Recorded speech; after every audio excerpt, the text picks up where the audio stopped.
concern about the path of the new highway, which will run from Bull Bay to Port Antonio. They say it's unnecessarily wide in parts, which has led to many trees vital to the parish's ecotourism being cut down. Jamaica, in all its glory and natural beauty, was featured prominently in the latest James Bond film, No Time to Die. Pause down here in a spiritual home, sailing his yacht, kicking back and relaxing. But I have to tell you, that doesn't last very long. It's also why scores of nature-loving visitors flock parishes like Portland, but that's under threat. When you take trees that have taken 100 years to grow, and you just take them away, you slice off hillsides. By the way, the hillside next to us, a third-party engineer estimates they went 10 feet farther than they were permitted for. When you do things like that, you're killing the goose that laid the golden egg. This is Mark Goodman, director of Goblin Hill, Portland. He's referring to the construction of the South Coast Highway project.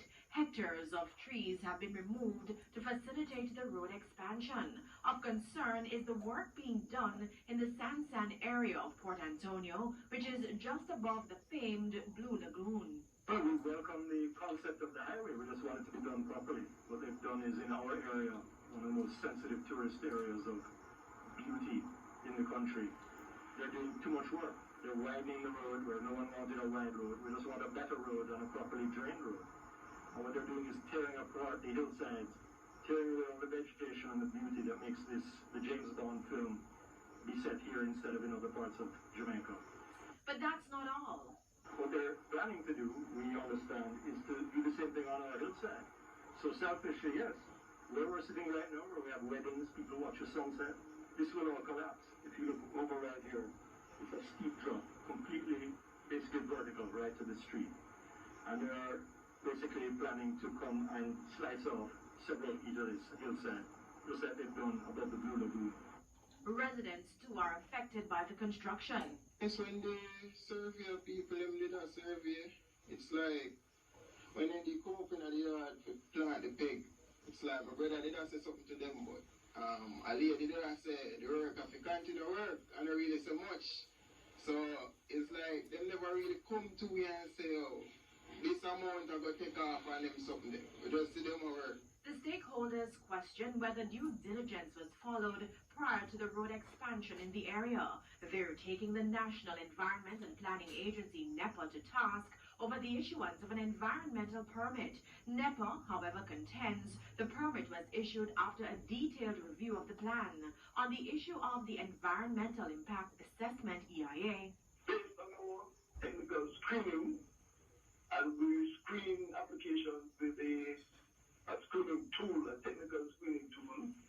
Based on the screening, was not determined that an environmental impact assessment will be required.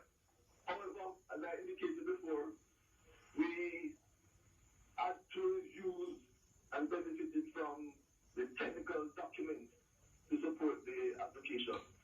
So no EIA done, which means consultations were not necessary. But the residents contend that because of the nature of the project, an EIA was critical. NEPA, however, insists all views are welcomed. The permit requires that a register be established and available. So where there are instances of complaints, then these complaints can be lodged and necessary responses generated and clarification provided. Meanwhile, Public Defender Arlene Harrison-Henry wants the environmental permit issued for the project to be quashed. She has since written to the National Environment and Planning Agency, NEPA. We put the issue to NEPA's Manager for Legal Services, Deborah Lee Shang. In terms of revoking an environmental permit, the permittee would have had to break a material condition. So as there are no breaches as of this moment, the environmental permit cannot be revoked.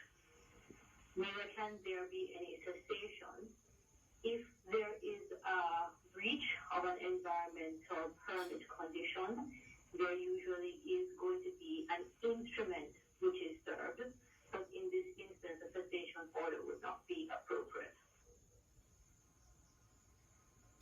Now, Tourism Minister Ed Bartlett was challenged about what is being deemed as the overdevelopment of resort areas at the risk of the environment. He was speaking with CNN's Richard Quest in Glasgow, Scotland this week. The environment is the product, and unless you manage that product and you sustain that product, you will not have a tourism. So how do you manage that? Over-tourism in some places, poor neglect of the environment in other places, stripping of resources. So first of all, I think we have to reinvent this great industry on the basis of what are those two key factors that drive you. One, sustainability. How do you ensure that you're in sync with nature?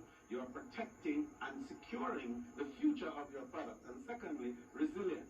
How do you build capacity to respond to global disruptions that are going to continue to happen because it's the feature of Anthropocene Earth? But I'm not being unfair when I say your country has been one of the worst offenders of overbuilding in some cases, poor land management, and certainly over-tourism in some cases. Well, in some cases, but the good news is that this gives us an opportunity, and COVID has not all been negative. It has given us a chance to stop, look, and listen, to review what we've been doing, and to find better ways of doing what we must. Is that possible? Isn't there an inevitability that mass tourism will take a toll on the environment? Well, mass tourism will take a toll on the environment, but what is important is innovation. And how do you be nimble and adapt? And how do you make the changes using technology and your ability to convert knowledge into practical responses? To more news on the environment now about